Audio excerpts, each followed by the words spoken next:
D'accord, décortiquons un peu tout ça. Imaginons une approche de la spiritualité qui serait tellement précise, presque implacablement mathématique en fait, qu'elle traiterait le salut de l'âme pas du tout comme un mystère poétique, mais plutôt comme... Comme un simple transfert bancaire cosmique, ouais. exactement. Pas de vision mystique, pas d'éveil émotionnel intense, juste une mécanique pure, froide et super légaliste. C'est quand même assez déstabilisant, non? Ah bah c'est sûr.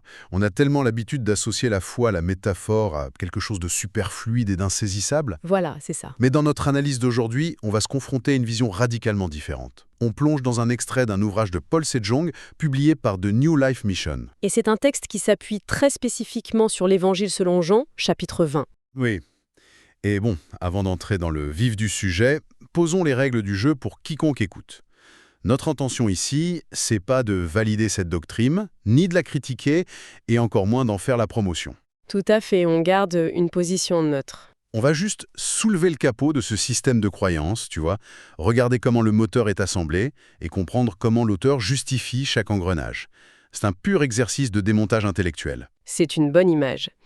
Et le tout premier engrenage, la pièce maîtresse absolue selon l'auteur, c'est une réinterprétation extrêmement stricte du concept de baptême. Et strict, c'est vraiment le mot, hein. Ah oui, c'est presque un euphémisme en fait.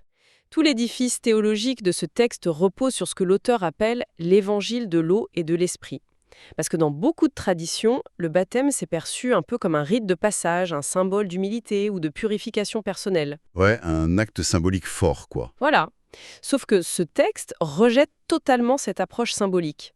Pour l'auteur, c'est une impossibilité absolue de recevoir le Saint-Esprit si on ne comprend pas la mécanique littérale, physique et spirituelle du baptême de Jésus par Jean-Baptiste. Dans le fleuve Jourdain, c'est ça? C'est ça, le moment décrit dans Matthieu 3,15, où il est question d'accomplir tout ce qui est juste. Ah oui, ce passage précis.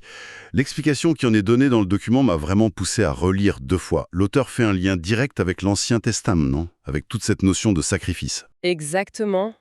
Il trace une ligne vraiment directe entre les rituels de l'Ancien Testament et cet instant précis dans l'eau. Historiquement, le grand prêtre israélite posait les mains sur la tête d'un animal pour y transférer symboliquement les péchés du peuple. Avant le sacrifice, du coup. Ouais, juste avant. Et l'auteur affirme que Jean-Baptiste, agissant pas juste comme un prophète, mais vraiment comme le représentant légal de toute l'humanité, a posé les mains sur Jésus. Donc c'était pas du tout un geste de bénédiction. Pas du tout. C'était un transfert transactionnel. À la seconde où Jean-Baptiste l'a touché dans l'eau, la totalité des péchés passés, présents et futurs du monde entier a été littéralement transférée sur les épaules de Jésus. Waouh. C'est ça la fameuse justice de Dieu selon le texte. Un transfert de charge formel et définitif. Attends, laisse-moi essayer de formuler ça autrement pour être sûr de bien saisir, parce que c'est vraiment le point de bascule de tout leur argumentaire. Vas-y. Si on regarde l'histoire de l'humanité comme un immense registre comptable, chaque erreur humaine, chaque faute génère une dette. Une dette qui s'accumule de façon vertigineuse au fil des millénaires. L'eau, donc le baptême, c'est le moment exact, la transaction informatique, on va dire, où l'immense dette de milliards d'individus est soudainement débitée de tous les comptes humains. Pour être crédité sur un seul et unique compte, celui de Jésus. C'est une super métaphore. Merci. Et du coup, ça clarifie bien la suite. Absolument. Et pour filer cette métaphore bancaire, si l'eau est le transfert de la dette sur un seul compte, la mort sur la croix, le sang, c'est le moment où Jésus paie cette dette de sa propre vie. C'est la clôture définitive du compte. La dette est soldée à zéro. Exactement. Ce qui est fascinant ici, c'est la façon dont l'auteur lit ces deux éléments. Et c'est là qu'il devient extrêmement tranchant avec le christianisme traditionnel. Il affirme que croire uniquement à la croix, c'est spirituellement insuffisant, et même inutile. Parce que si on croit qu'au sang, on rate littéralement la moitié de l'équation, hein. Pire que ça, en fait, on rate la logique juridique de l'équation. Si tu ignores l'eau du baptême, t'as aucune explication valable sur la manière dont les péchés du monde se sont retrouvés sur Jésus au départ. Ah oui, vu sous cet angle. Oui, Jésus pouvait pas mourir pour des péchés qu'il n'avait pas encore reçus. Donc une théologie qui se concentre que sur la croix, sans intégrer ce transfert physique par l'eau, est, selon ce texte, une foi incomplète. Le compte n'est pas soldé pour l'individu parce qu'il n'a pas compris la transaction initiale. D'accord? La mécanique interne est vraiment implacable. C'est un système fermé, où chaque pièce justifie l'autre. Tout à fait. Mais du coup, ça soulève immédiatement une autre question. Une fois que cette transaction cosmique a eu lieu, que la dette est à zéro, comment l'information redescend-elle sur Terre? Je veux dire, Qui a le droit de dire que le compte est soldé? Le texte aborde ça en se basant sur l'évangile de Jean, quand il parle de l'autorité donnée aux disciples de remettre les péchés. Et pour illustrer cette autorité divine monumentale, la source fait un choix narratif qui m'a complètement pris de court, honnêtement. L'auteur raconte une anecdote sur, attention, une route de campagne et un président. Ah ouais, l'histoire de la route cahoteuse, c'est vrai que c'est un changement de ton assez brutal. L'auteur se remémore son village natal, traversé par une route en terre tellement abîmée, tellement pentue, que le bus local pouvait même pas la monter. Les passagers devaient carrément descendre dans la boue pour pousser le bus, non? C'est ça. Et un jour, le président du pays vient dans la région pour inaugurer une centrale. Le convoi officiel emprunte cette fameuse route. Le président, secoué sur la banquette arrière, lâche simplement à ses conseillers La route est très cahoteuse, j'aimerais qu'elle ne soit pas si cahoteuse. Juste comme ça. Juste une petite remorque. Et la source raconte que quelques jours plus tard, bam, une armée d'ouvriers débarque et la route entière est asphaltée, aplatie, nickel. Face à cette histoire, je t'avoue, j'ai eu un vrai moment de perplexité. On parle de la rémission cosmique des péchés, d'un événement qui est censé redéfinir l'éternité, et l'auteur utilise l'image d'un politicien humain qui fait goudronner un chemin de terre avec l'argent du contribuable. C'est clair que ça tranche avec le côté sacré. N'est-ce pas profondément paradoxal, ou même réducteur, d'utiliser une démonstration de pouvoir terrestre, très temporelle et finalement très triviale, pour illustrer l'autorité de Dieu? C'est vrai que le contraste est saisissant, mais c'est en fait une technique rhétorique classique, un argument a fortiori. C'est-à-dire? L'auteur n'essaye pas du tout comparer Dieu à un chef d'État capricieux. Il isole une mécanique très précise, le pouvoir d'exécution de la parole prononcée. L'idée, c'est que si un simple être humain mortel peut, juste en formulant un souhait à voix haute, mobiliser des tonnes d'asphalte et changer la réalité physique d'un village, À plus forte raison, on doit imaginer le pouvoir de la parole quand elle est chargée de l'autorité divine. Ah, je vois. voilà, c'est la logique. Si on reprend notre analogie du registre comptable, le prédicateur aujourd'hui, ou même le texte imprimé, c'est pas juste quelqu'un qui donne son avis sur la banque. C'est vraiment le guichetier autorisé qui imprime le reçu avec le solde à zéro et qui le tend à la personne. C'est tout à fait ça. Et le texte affirme que l'autorité accordée par Dieu aux disciples, et donc à ceux qui prêchent cet évangile précis de l'eau et de l'esprit, elle a un pouvoir d'exécution instantané sur la réalité spirituelle. Dès l'instant où cette parole est prononcée avec autorité et qu'elle est crue, l'âme est transformée. Le péché est effacé, ouais. C'est pas une suggestion de salut, c'est l'acte même du salut en temps réel. La proclamation opère la réalité. C'est vertigineux de conférer un tel pouvoir à une formule doctrinale. Et logiquement, si cette proclamation verbale froide et objective est le seul et unique déclencheur du salut, ça crée un vide immense, non? Un vide à quel niveau? Que reste-t-il pour l'humain? Que fait-on de l'intuition, du frisson mystique, du sentiment d'être touché par la grâce? Parce que c'est quand même ce que la plupart des gens recherchent dans la religion, on va pas se mentir. Et c'est là que ça devient vraiment intéressant. C'est précisément sur ce point que l'auteur lance sa critique la plus acerbe et de loin la plus controversée du document. Il affirme que l'émotion n'a non seulement aucune place dans le salut, mais qu'elle est un obstacle majeur. Un obstacle, carrément. Le texte dresse une liste explicite de pratiques chrétiennes super populaires aujourd'hui pour les disqualifier une par une. Parler en langue? Rejeté. Les visions mystiques? Rejeté. Se retirer dans la montagne pour prier avec ferveur ou faire des jeûnes extrêmes pour prouver sa foi? Rejeté catégoriquement. Attends, il rejette même les prières de repentance continue? Hmm. L'auteur souligne que si quelqu'un pleure tous les jours en suppliant qu'on lui pardonne ses péchés, c'est la preuve ultime qu'il n'a rien compris. Oui, ça montre un manque de foi dans l'acte déjà accompli. C'est clair. Pour reprendre notre image de la banque, pleurer tous les soirs en demandant pardon, c'est comme pleurer au guichet pour qu'on ne saisisse pas une maison que Jésus a déjà fini de payer. L'auteur appelle ça de la foi charnelle, si je me souviens bien. Oui, c'est le terme. Et il va plus loin. Il suggère que s'appuyer sur ces ressentis intenses, c'est au mieux une pure invention de l'esprit humain, et au pire, une véritable tromperie de Satan. Rien que ça. Ouais, pour éloigner les fidèles de la vérité objective du transfert par l'eau. D'ailleurs, l'auteur mentionne ses voyages, tu sais, à Taïwan, en Russie, au Japon. Il décrit des foules de croyants super avides de livres sur le Saint-Esprit. Et pourquoi d'après toi? Parce que malgré toutes leurs expériences émotionnelles, les cris, les transes, ils se sentent complètement vides à l'intérieur. Voilà, l'émotion retombe toujours et le doute revient forcément. Et d'ailleurs, l'auteur se permet même une pointe d'humour assez caustique là-dessus. Ah oui, sur les expériences de mort imminente? C'est ça, il tacle les gens qui racontent être allés au paradis et avoir rencontré Jésus, qui leur aurait dit un truc du genre Hé, t'es venu ici trop tôt, t'as encore beaucoup à faire, retourne vite sur Terre ». On sent vraiment qu'il lève les yeux au ciel en écrivant ça. Il balaye ces témoignages d'un revers de main. Totalement. Mais d'un point de vue psychologique, imposer une foi complètement dépourvue d'expériences sensibles, c'est pas un peu nier la nature humaine?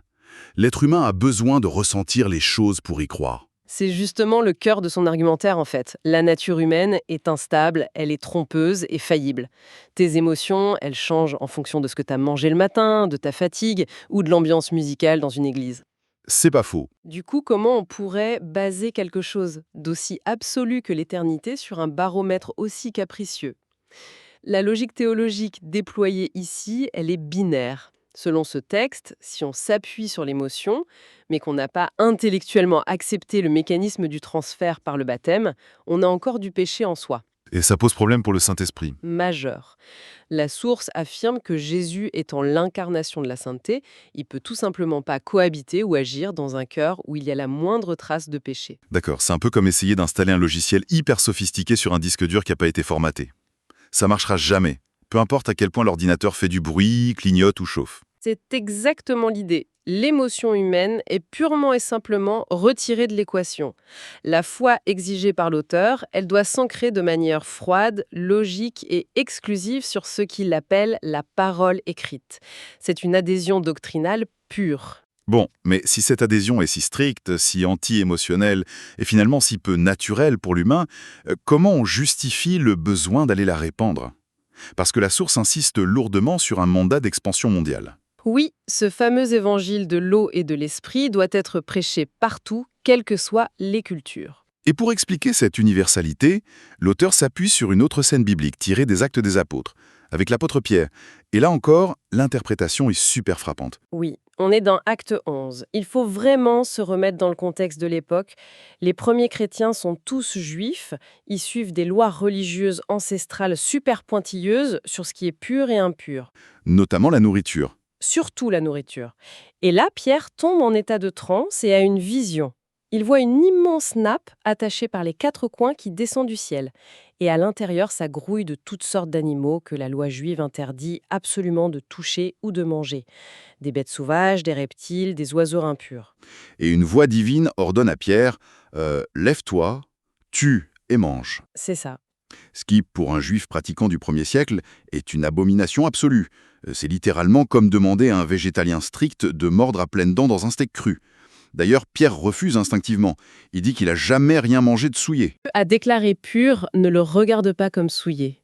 L'auteur du texte s'empare de cette vision pour en faire une allégorie gigantesque de l'humanité entière. Ah, parce que dans l'esprit de l'ancienne loi, les non-juifs, les gentils, ils étaient perçus comme ces animaux impurs, c'est ça, non? Si l'on relie cela à une perspective plus large, oui, tout à fait.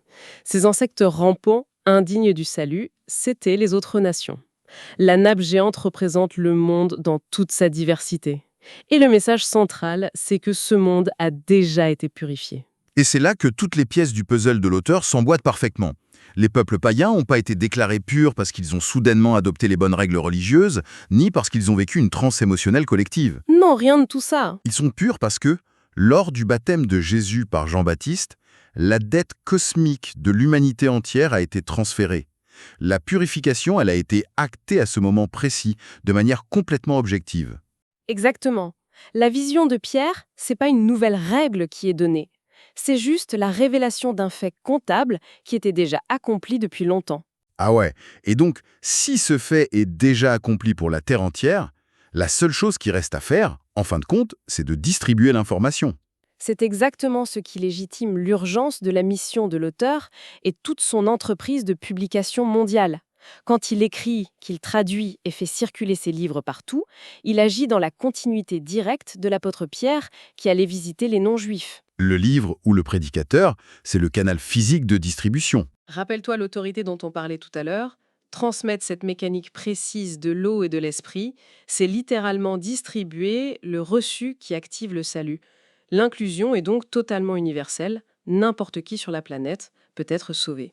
Mais la porte d'entrée reste d'une étroitesse redoutable, puisqu'elle exige l'adhésion totale à cette doctrine mathématique ultra précise. C'est vraiment fascinant d'observer une architecture de pensée aussi fermée sur le plan doctrinal et pourtant si ambitieuse géographiquement. C'est un vrai paradoxe, ouais.